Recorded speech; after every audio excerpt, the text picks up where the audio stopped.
Hey guys नमस्कार, आप लोगों का टॉप 10 क्लासेस के प्यारे से यूट्यूब चैनल पर स्वागत है। तो गाइस आज की लेक्चर में हम लोग बात करने वाले हैं कक्षा 12 की भौतिक विज्ञान की अध्याय नंबर 5 का।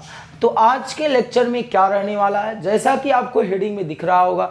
यदि गाइस आपको हेडिंग दिखाई पड़ रही होगी तो इतनी बड़ी हेडिंग लिखी गई है, तो जरा सा भी मत हड़बड़ाना, जरा सा भी मत डरना, पूरे कॉन्फिडेंस के साथ, पूरे चैलेंज के साथ ये हेडिंग आपको जो है समझ में आ जाएगी। यदि गाइस आप चैनल पर नए आए होंगे तो चैनल को सब्सक्राइब कर लेंगे और दोस्तों के साथ वीडियो को जरूर शेयर कीजिएगा।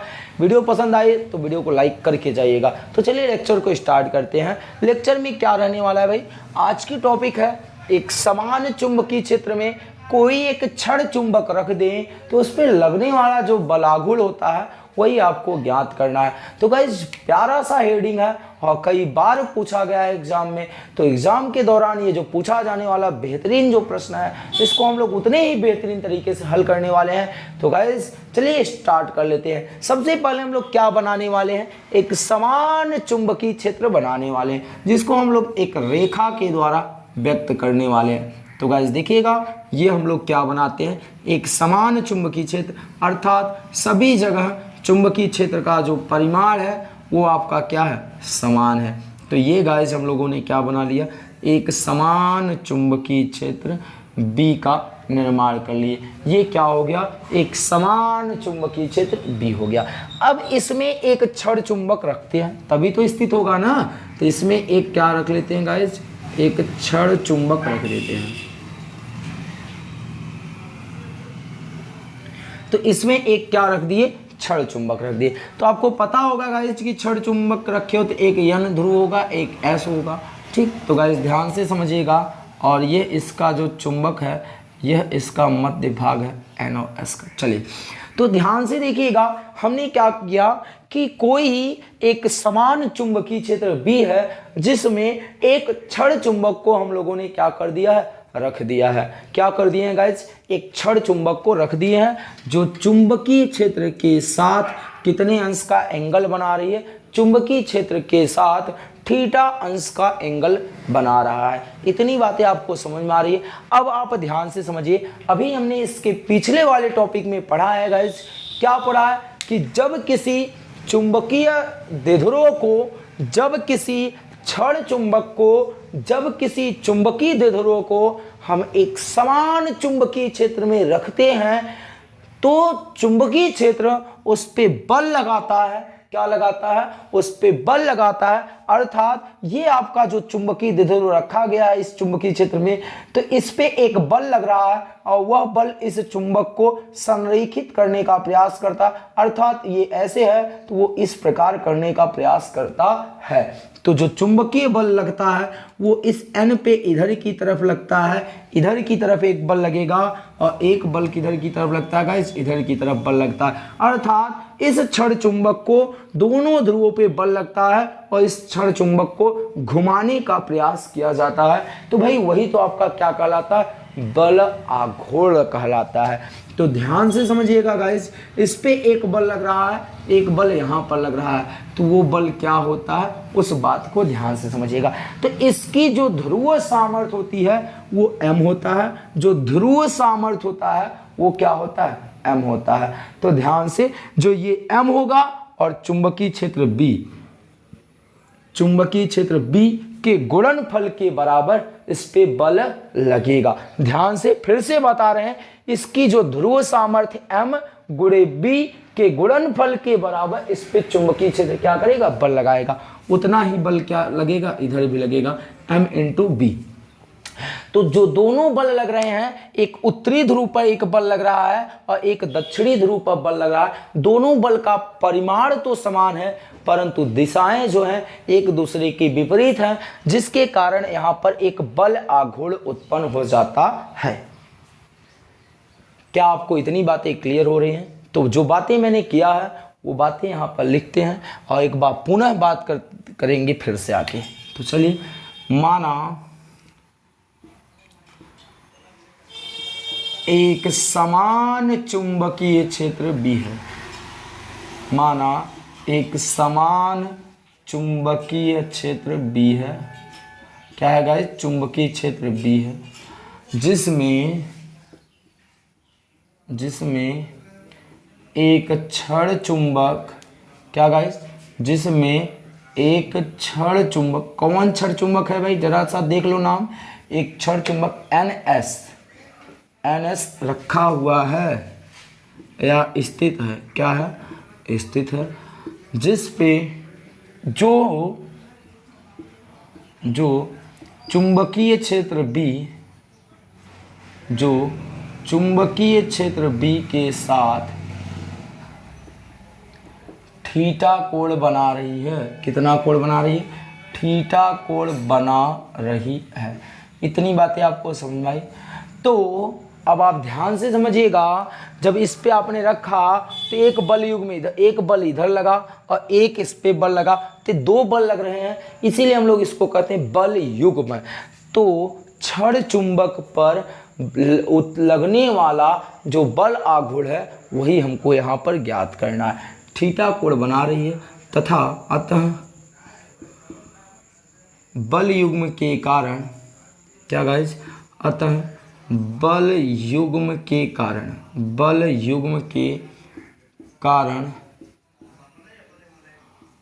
क्षण चुंबक पर, क्या, क्षण चुंबक पर उत्पन्न, क्षण चुंबक पर लगने वाला बल आघूर्ण,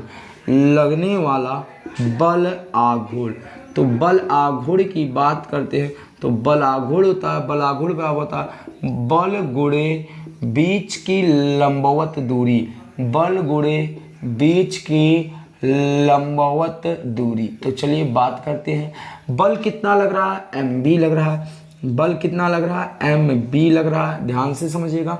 फिर जो बीच की लंबवत दूरी होती है वो हम देखते हैं। तो बीच की जो लंबवत दूरी होता है, ये गाइस देखिएगा, ये डॉट डॉट करके खींचोगे तो यही तो इसकी क्या होगी, यही इसकी क्या कहलाएगी, लंबवत दूरी। यही आपकी क्या कहलाती है गाइस, लंबवत दूरी कहलाती है।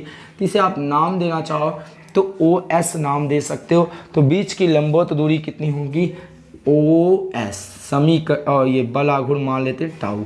तो समीकरण नंबर क्या बना लेते हैं, 1 बना लेते हैं। केवल हमको OS का मान वहाँ से निकाल कर यहाँ पर रखना है। आप जानते हो कि इनके बीच की जो दूरी होती है वो 12 होता है, इससे पहले वाले टॉपिक में आपने पढ़ा है। तो चलिए बात करते हैं OS की। OS क्या है, OS एक लंबवत दूरी है, उसी को हम लोगों को ज्ञात करना है। तो किसके माध्यम से निकालेंगे, NOS त्रिभुज से। तो बात करते हैं त्रिभुज NOS में। तो त्रिभुज NOS में मुझे ये OS दूरी चाहिए, तो यहाँ पर साइन थीटा का फार्मूला लगा देंगे। क्या लगाएंगे, साइन थीटा बराबर होता है लंब बटे कर्ण, क्योंकि हमको कर्ण पता था और लंब मुझे चाहिए, इसीलिए हम लोगों ने साइन थीटा का फार्मूला लगाया। अब बताइए, तो साइन थीटा बराबर क्या हो जाएगा, लंब आपका क्या है, यहाँ OS है, कितना है, OS है, और कर्ण कितना है, यहाँ से लेके यहाँ की दूरी कितनी है, 2L है। ये हो गया। यदि क्रॉस मल्टीप्लाई करें तो OS बराबर कितना आ जाएगा, 2L साइन थीटा। समीकरण नंबर क्या हो गया, 2। तो आपको यहाँ से OS का मान पता चल गया। अब OS का मान समीकरण 1 में रख देते हैं। क्या रख देते हैं, OS का मान, क्या गाइज, OS का मान समीकरण 1 में रखने पर, समीकरण 1 में रखने पर, तो चलिए समीकरण 1 में रखते हैं। तो टाउ इक्वल टू क्या हो जाएगा, M इंटू बी। OS के स्थान पे कितना रख देंगे, 2L साइन थीटा। चलिए 2L साइन थीटा। तो इनको व्यवस्थित करते हैं तो कुछ ना कुछ ज़रूर बनेगा। तो देखिए इसको व्यवस्थित करते हैं, tau equal to M into, इस B को उधर करते हैं, इसको इधर लाते हैं, 2L B साइन थीटा। इतनी बातें आपको समझ में आया।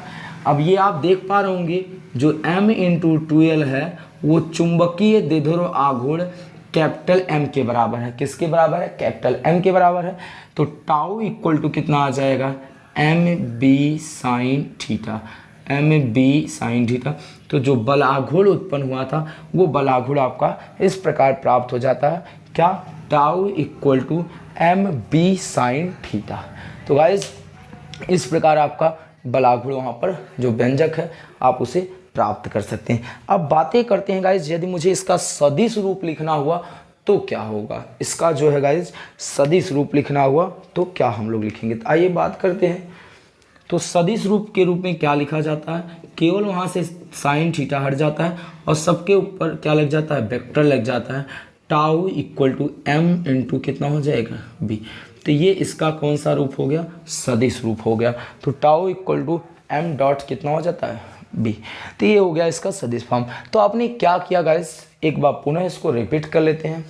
क्या है कि एक समान चुंबकीय क्षेत्र में स्थित, तो मान लेते हैं कि एक समान चुंबकीय क्षेत्र बी है जिसमें एक क्षण चुंबक स्थित है, वो एन और एस एक क्षण चुंबक है, ठीक।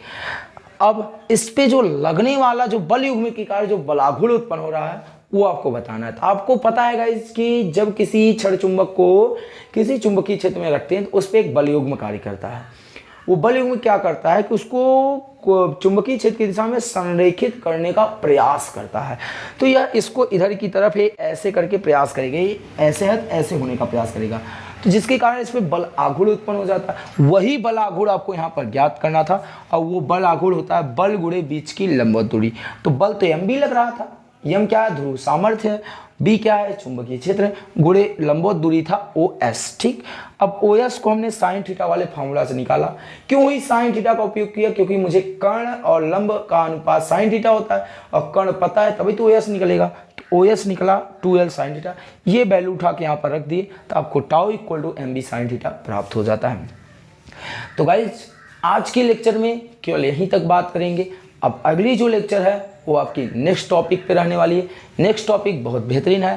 पर गाइज आज की लेक्चर आपको कैसा लगा, आपको कहाँ पर कोई भी अगर डाउट रह गया होगा तो आप कमेंट बॉक्स में कमेंट जरूर कीजिएगा।